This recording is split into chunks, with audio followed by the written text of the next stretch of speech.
আসসালামু আলাইকুম। আমন্ত্রণ বাংলা ভিশন সংবাদে আপনাদের সাথে আছে মিথিলা ইসলাম। শুরুতে জানিয়ে দিচ্ছি বিআরবি কেবল সংবাদ শিরোনাম। দ্বিতীয় দিনের মতো সারা দেশে চলছে করোনার টিকাদান। প্রথম দিনের গ্রহীতাদের তেমন পার্শ্ব প্রতিক্রিয়া না থাকায় বেড়েছে আগ্রহ। অভয় দিলেন সিইসি ও মন্ত্রীরা।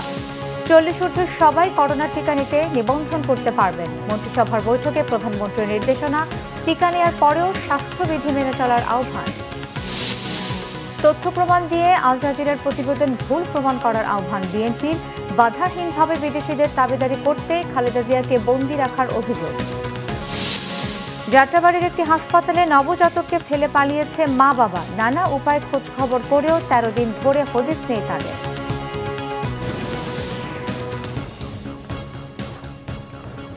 দেখছিলেন বিআরবি কেবল সংবাদ শিরোনাম।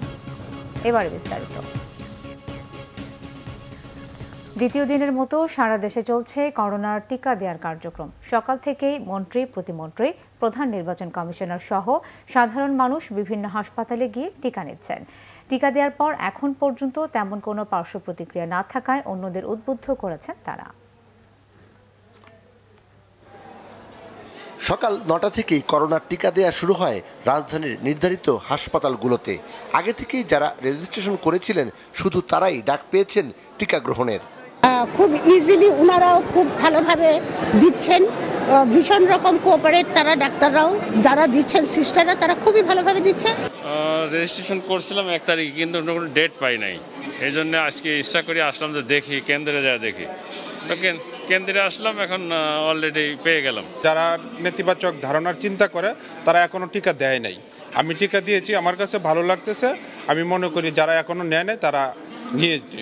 বঙ্গবন্ধু শেখ মুজিব মেডিকেল বিশ্ববিদ্যালয়ে টিকা নিয়েছেন প্রধান নির্বাচন কমিশনার KM নুরুল হুদা, নৌ পরিবহন প্রতিমন্ত্রী খালিদ মাহমুদ চৌধুরী। টিকা নেয়ার পর সবাইকে পর্যবেক্ষণে রাখা হচ্ছে। আমি অনুরোধ করব আমার ভোটারদেরকে যে আপনারা প্রত্যেকে স্বচ্ছন্দে এসে যার যার এলাকা থেকে এই টিকা গ্রহণ করুন। এটা কোভিড থেকে সুরক্ষার অত্যন্ত একটি ফলপ্রসূ উপায়। এবং আমাদের মতো তৃতীয় বিশ্ব একটি দেশ, প্রথম সারির দেশ যেটা করোনা ভ্যাকসিন আমরা সংগ্রহ করতে পেরেছি আমাদের দূরদর্শী নেতৃত্বের কারণে। তো কাজেই আমরা এই সকল মোকাবেলা করে আমরা এগিয়ে যাব, যেইভাবে আমরা পদ্মা সেতু বাস্তবায়ন করেছি। এদিকে শ্যামলীর 250 শয্যার টিবি হাসপাতালে টিকা নিয়েছেন খাদ্যমন্ত্রী সাধন চন্দ্র মজুমদার ও খাদ্য সচিব। পরে মন্ত্রী জানান, টিকা নেয়ার পর কোনো ধরনের পার্শ্ব প্রতিক্রিয়া হয়নি তার। আমার কিডনির প্রবলেম আছে, আমার ডায়াবেটিসের প্রবলেম আছে, আমার ইউরিক অ্যাসিডের প্রবলেম আছে, আমার প্রেশারের প্রবলেম আছে। এতগুলো প্রবলেমের পরেও কিন্তু আমি ভ্যাকসিন নিয়েছি, আমি কোনো কিছু অনুভব করছি না। আমি স্বাভাবিক আছি, আমি ইনশাল্লাহ স্বাভাবিক থাকব। হাসপাতালে গিয়ে সম্মুখ সারির যোদ্ধা ও বয়স্করা নিবন্ধন করে টিকা নিতে পারবেন। তবে অনলাইনের মতো স্পট রেজিস্ট্রেশনেও নানা জটিলতার মুখে পড়ছেন আগ্রহীরা। প্রথম ভ্যাকসিন গ্রহণের 4 সপ্তাহ পর দ্বিতীয় দফায় ভ্যাকসিন নিতে হবে সবাইকে। সিকান্দার রেমান, বাংলা ভিশন, ঢাকা। দর্শক, রাজধানীর শাহবাগে বঙ্গবন্ধু মেডিকেল বিশ্ববিদ্যালয় হাসপাতালে আছেন আমাদের সিনিয়র রিপোর্টার মুহিবুল্লাহ মুহিব। সরাসরি যাচ্ছি তার কাছে। মুহিব, এখন পর্যন্ত কতজন টিকা নিয়েছেন, আর টিকা নেওয়ার পর তারা কি বলছেন? হ্যাঁ, ধন্যবাদ। কিছুক্ষণ আগে আমরা কথা বলেছিলাম বঙ্গবন্ধু শেখ মুজিব মেডিকেল বিশ্ববিদ্যালয়ের যে উপাচার্য অধ্যাপক ডক্টর কনককান্তি বড়ুয়ার সঙ্গে। তিনি বলেছেন যে ইতিমধ্যেই এই বঙ্গবন্ধু শেখ মুজিব মেডিকেল বিশ্ববিদ্যালয়ের যে বুথ রয়েছে করোনা ভ্যাকসিনের জন্য, যেখানে ভ্যাকসিনেশন প্রোগ্রামটি এই মুহূর্তে চলমান, সেখান থেকে ইতিমধ্যেই 850 জন ভ্যাকসিন নিয়েছেন এবং এখনও কিন্তু অনেকেই আসছেন। এবং আমি কিছুক্ষণ আগে ঢাকা মেডিকেলেও গিয়েছিলাম, যে সেখানে 4টি বুথে ভ্যাকসিনেশনের কার্যক্রম চলছে। তো সেখানে কথা বলেছিলাম, অনেকেই স্পট রেজিস্ট্রেশনের জন্য বাসার থেকে এসেছেন, কিন্তু সেই ঢাকা মেডিকেলে সেই সুযোগটি আমরা দেখিনি। যে কারণে যারা ভ্যাকসিন গ্রহীতা তারা অনেকেই বলেছেন যে এখানে আমরা অনেকভাবেই গণমাধ্যমে শুনেছি যে স্পটে গিয়ে রেজিস্ট্রেশন করে ভ্যাকসিন গ্রহণ করা যাবে, কিন্তু সেই সুযোগটি সেখানে নেই। কিন্তু এই বঙ্গবন্ধু শেখ মুজিব মেডিকেল বিশ্ববিদ্যালয়ে কিন্তু সেই সুযোগটি রয়েছে এবং এখানে একটি ডেস্ক স্থাপন করা হয়েছে, যেখানে স্পট রেজিস্ট্রেশনের কার্যক্রম চলছে। তো এখানেও মানুষ আসছে, তবে সকালের দিকে যেই ধরনের চাপ ছিল, যেই ধরনের উৎসব মুখরতা ছিল, সেটি কিন্তু এখন আর নেই। অর্থাৎ এখানে যে 8টি বুথ রয়েছে, সেই 8টি বুথে দু একটি ছাড়া বেশ কয়েকটিতেই অনেকটা অলস সময় পার করছেন এখানকার স্বাস্থ্যকর্মীরা।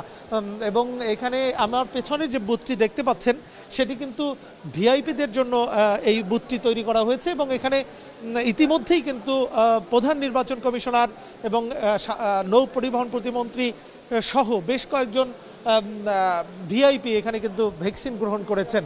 তো সব মিলিয়ে কিন্তু এখানকার পরিবেশ অত্যন্ত সুন্দর, এবং অত্যন্ত সুন্দর পরিবেশের মধ্য দিয়ে কিন্তু এই প্রোগ্রামটি অনুষ্ঠিত হচ্ছে। এবং যারাই ভ্যাকসিন নিয়েছেন তাদের সঙ্গে আমরা কথা বলেছি, তারা বলেছেন যে কোনো ধরনের পার্শ্ব প্রতিক্রিয়া তাদের মধ্যে নেই এবং অত্যন্ত নিরাপদ বোধ করছেন তারা। তো এই ছিল আমার কাছে মিথিলা বঙ্গবন্ধু শেখ মুজিব মেডিকেল বিশ্ববিদ্যালয়ের যে ভ্যাকসিন কার্যক্রমের সর্বশেষ তথ্য। এদিকে দ্বিতীয় দিনের মতো সারা দেশে চলছে করোনার টিকা দেওয়ার কার্যক্রম। প্রথম দিনে টিকা নেওয়াদের মধ্যে তেমন কোনো পার্শ্ব প্রতিক্রিয়া দেখা না দেওয়ায় আগ্রহ বেড়েছে মানুষের। চট্টগ্রাম সেনানিবাসে টিকা নিয়েছেন চট্টগ্রামের area commander major general Mohammad Saiful Abedin. 24 পদাতিক ডিভিশন ও চট্টগ্রাম এরিয়ার আওতায় 6টি টিকাদান কেন্দ্র নির্ধারণ করা হয়েছে। প্রথম ধাপে চট্টগ্রামে সেনাবাহিনীর তত্ত্বাবধানে 11,000 জনকে করোনার ভ্যাকসিন দেওয়া হবে। গোপালগঞ্জে 250 শয্যা বিশিষ্ট জেনারেল হাসপাতাল, জেলার পুলিশ হাসপাতাল, টুঙ্গিপাড়া, কোটালীপাড়া, কাশিয়ানী ও মুকসুদপুর উপজেলা স্বাস্থ্য কমপ্লেক্সে একযোগে টিকা দেওয়া হচ্ছে। রবিবার প্রথম দিনে যারা টিকা নিয়েছেন তাদের মধ্যে নেই তেমন কোনো পার্শ্ব প্রতিক্রিয়া। এতে টিকা নিতে আগ্রহ বেড়েছে অনেকেরই।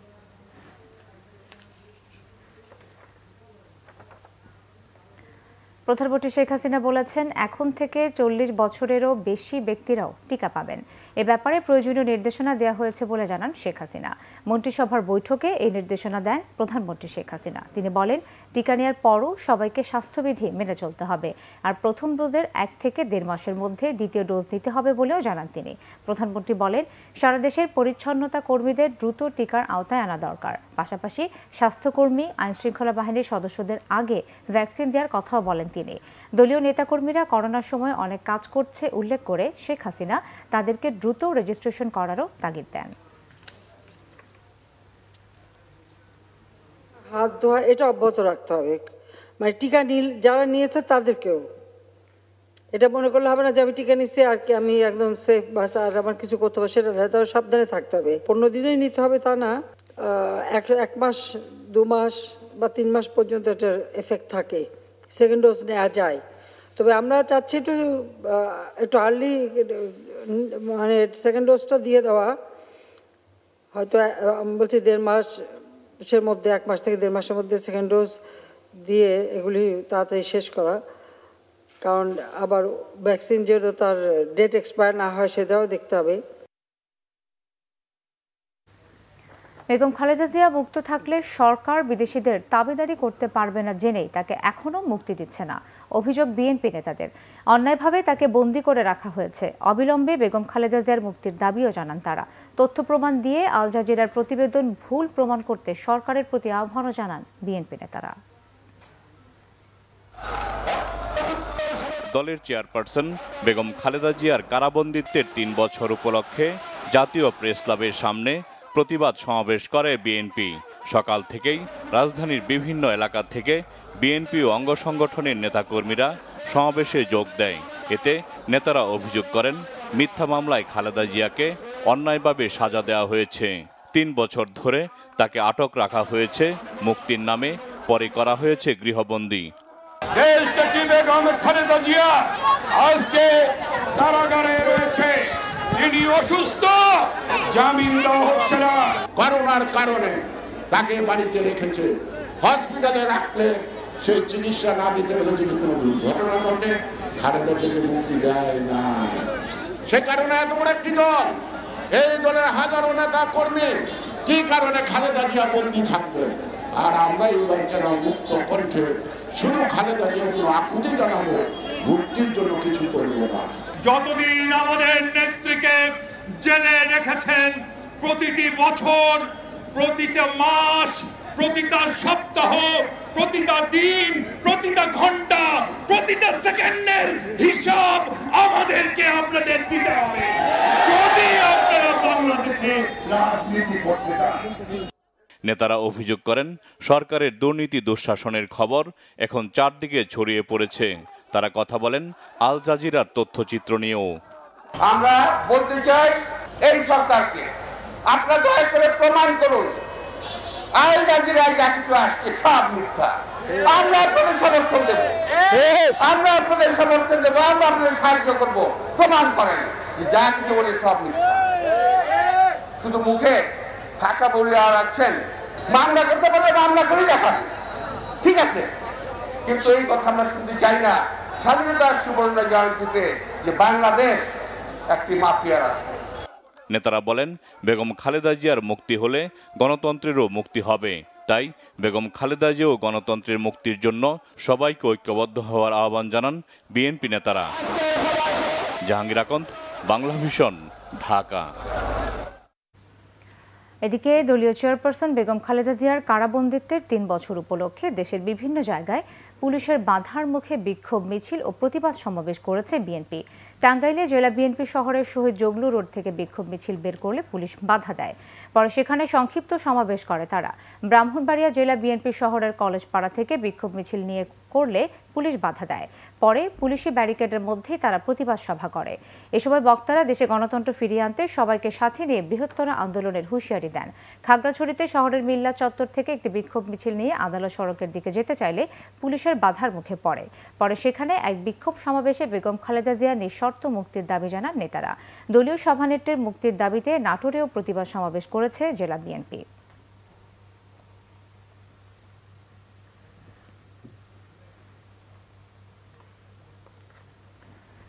হাসপাতালের বেডে নবজাতক কন্যা শিশুকে ফেলে পালিয়েছেন মা বাবা। 13 দিন ধরে হদিস নেই কারোই। হাসপাতাল কর্তৃপক্ষ নানা উপায়ে খোঁজ পায়নি তাদের। পরে জানা যায় হাসপাতালে ভর্তির ক্ষেত্রে নিজেদের আসল ঠিকানাও দেননি তারা। জন্মের পর থেকে গত কদিন ডাক্তার নার্সরাই দেখভাল করছেন শিশুটির। ঘটনা রাজধানী যাত্রাবাড়ির একটি হাসপাতালে। মাইনুল শোভনের রিপোর্ট। ভূমিষ্ঠের পর বাবা মা ও স্বজনদের আদর মাখা নিবিড় ছোঁয়ায় বেড়ে উঠতে থাকে শিশু, থাকে তাদের স্বপ্ন ও যত্ন আত্মীর কেন্দ্রে। এ নিয়মই শাশ্বত ও চিরন্তন। কিন্তু 22 দিন বয়সী এ নবজাতক বড় ভাগ্যহত। এ বয়সেই প্রতারিত স্বয়ং বাবা মার কাছে। রাজধানীর ধানমন্ডির একটি হাসপাতালে জন্মের 5 দিন পর সংকটাপন্ন অবস্থায় ভর্তি করা হয় যাত্রাবাড়ির একটি বেসরকারি হাসপাতালে। সেই পর্যন্ত ছিলেন বাবা মা দুজনেই। সিসিটিভির ফুটেজে হাসপাতাল রিসেপশনে বাবাকে নিজের নাম লিখতেও দেখা যায়, কিন্তু কয়েকদিন না যেতেই হঠাৎ লাপাত্তা দুজনেই। মা অন্য মায়েদের সাথে মাদারশ্রমে ছিলেন। অন্য মায়েদের বলতেছে যে আমি একটু আসতেছি, আপনারা একটু আমার বাচ্চাটাকে একটু দেখেন, আমি এক জায়গা থেকে একটু আসতেছি। এই কথা বলে বের হয়ে গেছে। বের হয়ে যাওয়ার পরে গত 8 দিন যাবৎ মাকে আর খুঁজে পাওয়া যাচ্ছে না। প্রথমে বাবা বললেন যে উনি যাচ্ছেন, উনি আসতেছেন, তারপরে হঠাৎ করে মা নাই, মাও চলে গেছেন। তো বাচ্চাটা অসহায় অবস্থায় আমরা পড়ে গেছি। যে ভর্তির খাতায় শিশুটির বাবার দেয়া মোবাইল নম্বরে যোগাযোগ করলে প্রথম দিকে বাবা মা দোষ চাপান একে অন্যের উপর। এরপর থেকে আর ফোন রিসিভই করছে না কেউ। এক পর্যায়ে হাসপাতাল কর্তৃপক্ষ খোঁজ নেয় ঠিকানা হিসেবে দেয়া শরীয়তপুরে। জানতে পারে ভর্তির সময়ে দেয়া হয়েছে ভুয়া ঠিকানা। এ বিষয়ে বাংলা ভিশনের পক্ষ থেকে বারবার চেষ্টা করলেও মোবাইল কল রিসিভ করেননি কেউ।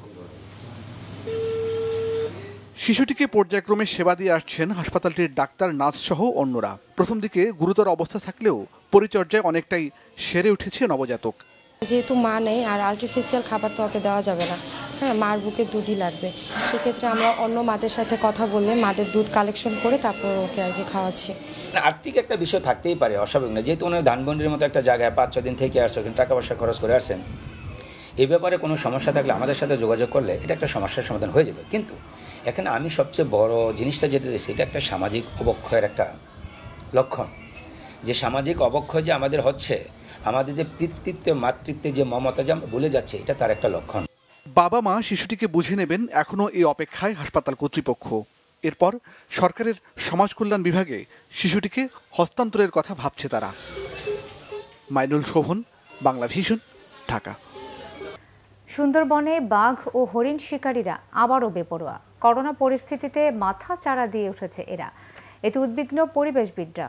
অপরাধীদের ধরতে বন বিভাগের সাথে পুলিশি অভিযানেও তেমন ফল মিলছে না। বাগেরহাট প্রতিনিধি মাসুদুল হকের রিপোর্ট।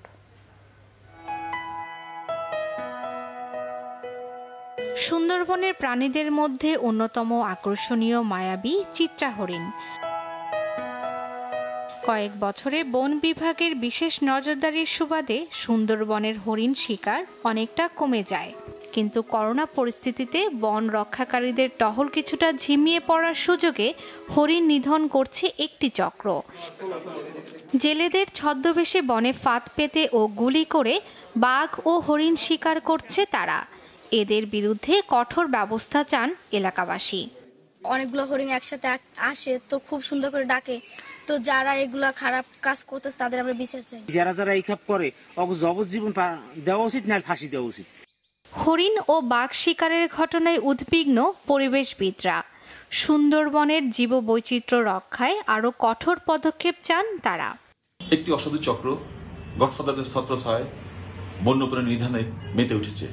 আমরা বন বিভাগকে অনুরোধ করব, অনতিবিলম্বে এসব গডফাদারদেরকে চিহ্নিত করে আইনের আয়তা আনুন, অন্যথায় সুন্দরবনের বাঘ হরিণের অস্তিত্ব হুমকির মুখে পড়বে। শিকারীদের ধরতে নজরদারি বাড়ানো হয়েছে বলে জানিয়েছেন বন কর্মকর্তা। টহল জোরদার করেছি। আমাদের টহল জোরদার থাকার কারণে কিন্তু আমরা প্রত্যেকটা অপরাধ আমরা কিন্তু ধরতে পারতেছি। গণসচেতনতা বাড়ানোর দাবি জানিয়েছেন পুলিশ কর্মকর্তা। বিট পুলিশিং এর মাধ্যমে ওই এলাকার সমস্ত জনগণকে সচেতন করব যে এগুলো আসলে অপরাধ, এই অপরাধের শাস্তি অনিবার্য। সুন্দরবনে গত 10 মাসে শতাধিক হরিণের পাশাপাশি শিকার করা হয়েছে কয়েকটি বাঘও। আটক করা হয়েছে 37 চোরা শিকারীকে। Bangla vision news desk. এই ছিল এখনকার মতো। পরের সংবাদ বিকেল 4টায়। এর আগে 3টায় রয়েছে নিউজ টপ 10 দেখার আমন্ত্রণ রইল। এছাড়াও বাংলা ভিশন সংবাদের সংবাদ সংশ্লিষ্ট অনুষ্ঠান দেখতে ভিজিট করুন www.banglavision.tv ও facebook.com/banglavision এবং সাবস্ক্রাইব করুন youtube.com/banglavision। এতক্ষণ সাথে থাকার ধন্যবাদ সবাইকে।